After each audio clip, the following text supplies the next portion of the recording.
Hey everybody, Superfly Gaming here, back for another video. In this episode, we're going to be looking at another one of Spiffos School, and we're going to look at the most favourite weapon, I believe, that is everyone's choice, the crowbar. Let's jump in.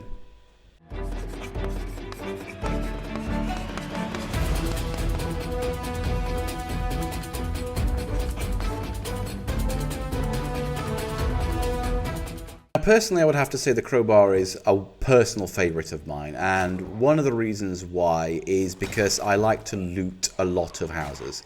When I play through the game, I like to clear towns methodologically, and one thing that you often encounter with that is boarded up houses, and which of course require a crowbar to open. And on top of that, I also use the spiked baseball bat, which runs out of condition quite quickly, so I have to rely on this bad boy. So let's look at some more details of it in combat. Now, for some insane reason, I have decided to come all the way to Kentucky State Prison to demonstrate the crowbar with God mode off. So this is how confident I am using this weapon. And by confident, I mean in the weapon itself. I'm not so confident about taking on an army of zombies crawling out of the prison. But one of the reasons that I like it, as you can see, with an accuracy reduction of the shock, is how effective it can still manage to maintain itself. Let's get into a more detailed example here. So here the zombies are just pouring out of the prison, and we now have fatigue with the weapon. I would say at this point, again, like any weapon, even though it's a good weapon, it still is going to cause a drop in damage dealt by the player. I'm not keen to get killed like my last character was, so let's try and keep our distance. Let's go into a few more details about the actual weapon. It's a really good weapon in the sense that it can be used one-handed. It has a limited impact upon doing so. And interestingly as well, you can also equip it to your back to reduce the encumbrance, which I think is a good option that is available.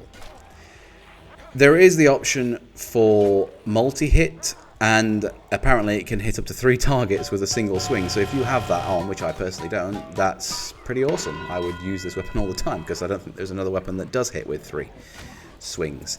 I would say some of the benefits of the crowbar is it has got the highest durability of any of the weapons. It's not too hard to find, I would say, especially in my own experience. It's usually inside most buildings that you go into.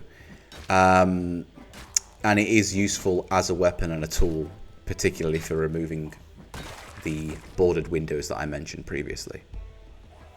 In terms of the combat effectiveness of the crowbar, like all weapons, under stress like this, not so great. However, it is durable, and for that reason, it is a great choice to be having when you're going around clearing towns.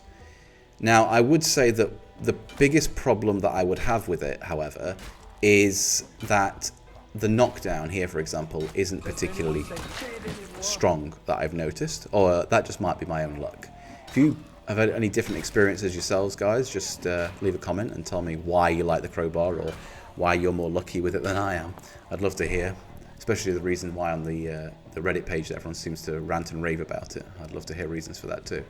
The crowbar is also capable of removing windows from buildings, surprisingly. You need to have a carpentry level 2 to do it, but as long as you have the crowbar equipped, you can approach a window and then remove it. As with low carpentry skills anyway, when constructing anything, it does have a high chance of breaking the window, like that. So before you start decorating houses, it might be a good idea to build that carpentry skill up first, just so you're not wrecking people's houses. Well, you can wreck their houses all you want, you just don't want to wreck your own base, obviously. As I mentioned previously, one of the greatest reasons to have the crowbar is so that when you encounter a survivor house, you can just quickly undo the planks from the windows. Now, the reason I like to do this is when I go out on loot runs, obviously sometimes you can be quite far from your base, and you might want to set up a new base, especially in a new area. So rather than have the zombies burst from the insides and destroy all the existing barricades, it's good to steal the ones that they've already put up so graciously and kindly for you before zombifying themselves.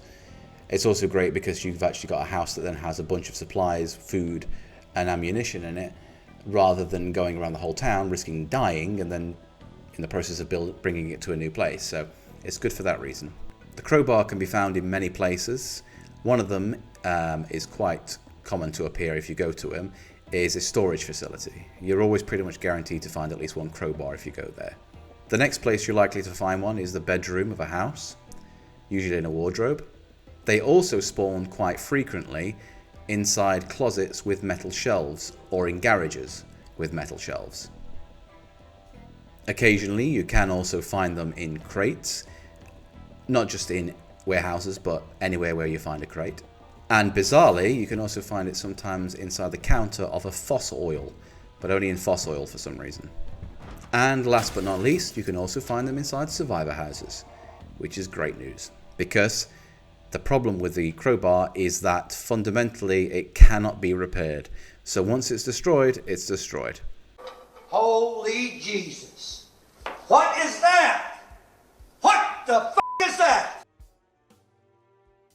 Right, now let's take a look at the Project Zomboid Wikipedia page. As usual, we'll go through the more nitty-gritty details of items, just to cover what we may have missed in the video.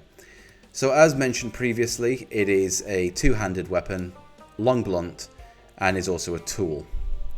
And it can be attached to the back for quick access and weight reduction, which is great. It has an encumbrance of 2, which considering its effectiveness is quite light. I'd probably say in real life a crowbar is a little bit lighter, maybe 1.5, but that's just me. Interestingly here it says pick up flooring, but you can't actually use a crowbar to pick up the floor.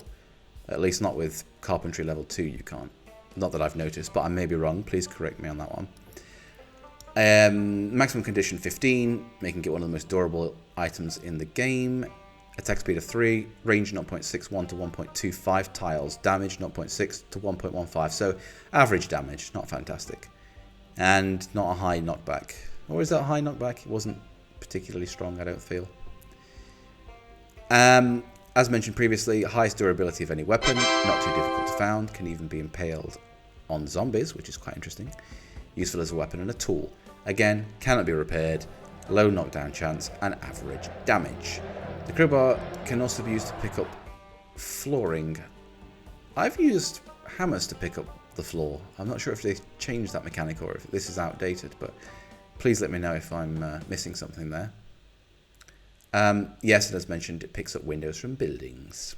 And you can use it to pry off planks from doors and windows, which is obviously good.